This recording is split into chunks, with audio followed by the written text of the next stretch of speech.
বিভিন্ন প্ৰান্তত যি বানৰ বিভীষিকা আৰু যি শেহতীয়াকৈ যি ৰঙা নদীৰ প্ৰকল্পৰ পানী এৰি দিয়াৰ ফলত যিটো হাহাকাৰময় পৰিৱেশ সমগ্ৰ অসমত বানৰ বিভীষিকা তাৰ মাজতে ৰঙা নদী জলবিদ্যুৎ প্ৰকল্পৰ পৰা তেওঁলোকে এৰি দিয়া যিটো পানী এই পানীয়ে যিটো ভয়াৱহ পৰিৱেশ সৃষ্টি কৰিছে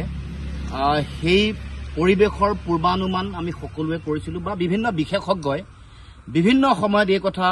স্পষ্ট ৰূপত কৈ আহিছিলে আৰু শেহতীয়াকৈ আমি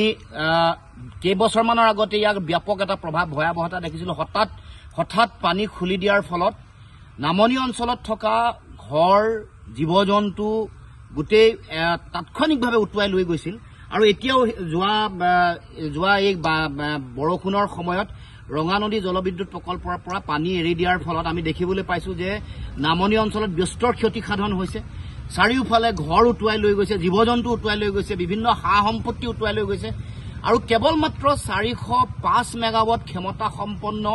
জলবিদ্যুৎ প্ৰকল্পৰ পৰা পানী এৰি দিয়াৰ ফলতে এই ভয়ংকৰ ভয়াৱহ পৰিৱেশ সৃষ্টি হৈছে গতিকে আমি সকলোৱে এই কথা অনুমান কৰা প্ৰয়োজন যে এই ইয়াতকৈ 5 গুণ বেছি ক্ষমতা সম্পন্ন নামনি সোৱণশিৰি জলবিদ্যুৎ প্ৰকল্প যাৰ উৎপাদন ক্ষমতা 2000 মেগাৱাট এই ইয়াৰ পৰা পানী এৰি দিয়াৰ ফলত কেনেকৈ ভয়ংকৰ এটা পৰিৱেশ সৃষ্টি হ'ব সেই সম্পৰ্কত বিভিন্ন সময়ত বিশেষজ্ঞসকলে মতামত আগবঢ়াই আহিছিলে আৰু চৰকাৰে গঠন কৰি দিয়া এখন 3জনীয়া কমিটিয়ে তেওঁলোকে এই গোটেই পৰিৱেশ তেওঁলোকে অধ্যয়ন কৰি 2019 চনত চৰকাৰে গঠন কৰি দিছিল আৰু 2023 চনত তেওঁলোকৰ প্ৰতিবেদন ইতিমধ্যে চৰকাৰৰ হাতত অৰ্পণ কৰিছে তাত তেওঁলোকে Subansiri independent integrated reservoir management authority এটা বনোৱাৰ কাৰণে তেওঁলোকে ইতিমধ্যে পৰামৰ্শ দিছে ইয়াৰ ভয়াৱহতা নামনি অঞ্চলত পৰাব পৰা প্ৰভাৱ আৰু এই প্ৰভাৱক কেনেকৈ মোকাবিলা কৰিব পাৰি সমগ্ৰ বিষয়বোৰ চোৱা চিতা কৰিবৰ কাৰণে যিটো কথা চৰকাৰে কাৰ্যকৰী কৰা নাই নকৰি এতিয়া শেহতীয়াকৈ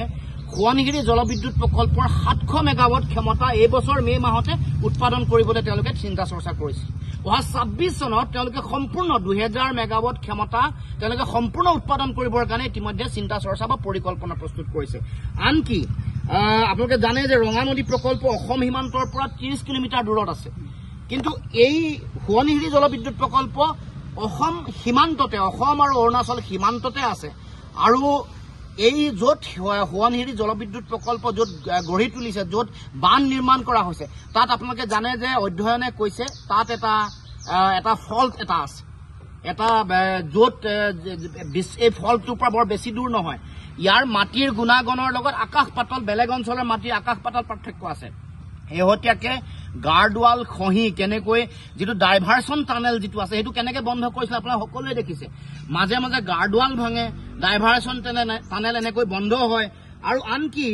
এটা ভয়ংকৰ তথ্য চৰকাৰৰ এটা কনষ্টিটিউৱেণ্ট এটা তেওঁলোকৰ নিজা এটা অনুষ্ঠান the wild life institute of India WII 2024 চনৰ জানুৱাৰীত তেওঁলোকে তেওঁলোকে অধ্যয়ন কৰিছিলে অধ্যয়ন কৰি প্ৰতিবেদন মানে 2024 চনৰ জানুৱাৰীত তেওঁলোকে প্ৰতিবেদন দিছে তেওঁলোকে গোটেই কথাটো প্ৰতিবেদনত তেওঁলোকে standing committee of national board for wildlife তাত তেওঁলোকে গোটেই প্ৰতিবেদন তেওঁলোকে জমা কৰাৰ পিছত তেওঁলোকে কৈছে যে ইয়াৰ যিটো সোৱণশিৰি প্ৰকল্পৰ পৰা এৰি দিয়া পানীয়ে 40 কিলোমিটাৰ দূৰলৈকে ব্যাপক ভয়াৱহ প্ৰভাৱ পেলাব যি সময়ত বিদ্যুৎ উৎপাদন হয় যেতিয়া পানীটো ধৰি থয় আৰু যেতিয়া পানী খুলি দিয়ে তেতিয়া পানীৰ যিটো জলপৃষ্ঠৰ যিটো তাৰতম্য ব্যৱধান তাত আগৰ যিটো পানী তাৰ জলপৃষ্ঠতকৈ 2 মিটাৰ অৰ্থাৎ প্ৰায় 6 ফুট বেছি মানে বৃদ্ধি হ'ব পানী 6 ফুটতকৈ 6.5 ফুটতকৈ বেছি পানী বৃদ্ধি হ'ব আগৰ জলপৃষ্ঠতকৈ আৰু গোটেই পানীৰ যিটো সামূহিক উচ্চতা সেইটো হ'ব 6.75 মিটাৰ তাৰমানে প্ৰায় 20 ফুট ওখলৈকে পানী ওপৰলৈ উফন্দি উঠিব আগৰ যিটো জলস্তৰ আছে তাৰমানে ভয়াৱহতাটো আৰু কৈছে যে দুলুং সোৱণশিৰি যিখন বন্যপ্ৰাণী অভয়াৰণ্য আছে তাত থকা যিসমূহ হাতী আছে বা আন বনৰীয়া জীৱ জন্তু হাতীৰ পোৱালি তেওঁলোকে এলিফেণ্ট কৰিডৰেদি আহিব নোৱাৰে তেওঁলোকক উটুৱাই লৈ যাব বুলি কৈছে আৰু এইখনত যেতিয়া এই প্ৰকল্প সম্পৰ্কত যেতিয়া প্ৰশ্ন উত্থাপন কৰিছে যে হাতীৰ এই অৱস্থা হ'ব হাতীক উটুৱাই লৈ যাব তেতিয়াহ'লে সাধাৰণ মানুহ কি হ'ব তাৰ নামনি অঞ্চলত বসবাস কৰা সাধাৰণ মানুহৰ জীৱন আৰু সম্পত্তিৰ নিৰাপত্তা কি হ'ব সেই সম্পৰ্কত প্ৰশ্ন কৰোঁতে এই তেওঁলোকৰ চৰকাৰৰ যিখন তেওঁলোকৰ the wild life institute of India তেওঁলোকৰ যিসকল বিশেষজ্ঞ তেওঁলোকৰ যিখন কমিটি তেওঁলোক নিমাত আছে তেওঁলোকে কৈছে আমি যিহেতু বন্যপ্ৰাণী সম্পৰ্কতে অধ্যয়ন কৰিছোঁ গতিকে ইয়াৰ পৰা সহজে অনুমেয় যে হাতীৰ এই অৱস্থা 40 কিলোমিটাৰ দূৰলৈকে এই অৱস্থা 6.5 ফুটতকৈ বেছি আগৰ পুৰণা পৃষ্ঠতকৈ ওপৰলৈ উঠিব মুঠতে সৰ্বমুঠ প্ৰায় 20 ফুট ওপৰলৈকে পানী ওপৰলৈ উঠিব 6.75 মিটাৰ গতিকে সেই এনেকুৱা এটা পৰিৱেশ পৰিস্থিতিত কেনেকুৱা ভয়ংকৰ ভয়াৱহ পৰিৱেশ হ'ব এইটো আমি সকলোৱে অনুমান কৰিব পাৰিছোঁ ৰঙা নদী এই নদীবান প্ৰকল্পৰ ভয়াৱহতাক লৈ আমি আগতেও উল্লেখ কৰিছিলোঁ মই সদৌ অসম ছাত্ৰ সন্থাৰ সাধাৰণ সম্পাদকৰ দায়িত্বত থাকোঁতে কৈছিলোঁ যে এইটো যিটো ভয়ংকৰ পৰিৱেশ সৃষ্টি কৰিছে বিভিন্ন বিশেষজ্ঞও পৰামৰ্শ দিছে মতামত আগবঢ়াইছে আনকি প্ৰতিষ্ঠাকালৰ যিগৰাকী মুখ্য অভিযন্তা তৰুণ চন্দ্ৰ বৰগোহাঁই ডাঙৰীয়াই নিজৰ প্ৰতিবেদন দি তেওঁ লিখিছে লিখা মেলা কৰি কৈছে যে ডিকমিশ্যন কৰিব লাগে তাৰমানে পুৰণা এই বান্ধটো ভাঙি পেলাব লাগে আৰু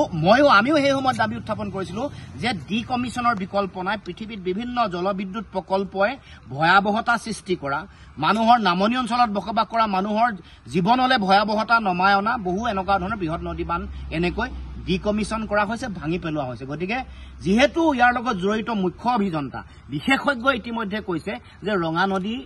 এই নদী বান্ধ প্ৰকল্প ডিকমিশ্যন কৰিব লাগে NSPC কৰ্তৃপক্ষক সেই সম্পৰ্কত বিভিন্ন সময়ত আহ্বানো জনাইছে আৰু বহু দীঘলীয়া সময় যেতিয়া চিল্ট্ৰেশ্যন হয় ইয়াৰ যিটো উৎপাদন ক্ষমতা লাহে লাহে কমে আৰু ই যিহেতু ভয়াৱহতা আনিছে আগতে কেতিয়াও এই অঞ্চলসমূহত ৰঙা নদীৰ নামনি অঞ্চলত কেতিয়াও এনেকুৱা ভয়ংকৰ প্ৰলয়ংকাৰী বানপানী কেতিয়াও হোৱা নাছিলে এইটো যে নদীবান সৃষ্ট এইটো স্পষ্ট সেইকাৰণে এই যিটো অবিজ্ঞানসন্মতভাৱে গঢ়ি তোলা এই নদীবান প্ৰকল্প ডিকমিশ্যন কৰি নামনি অঞ্চলৰ মানুহৰ জীৱন আৰু সম্পত্তিৰ নিৰাপত্তা নিশ্চিত কৰে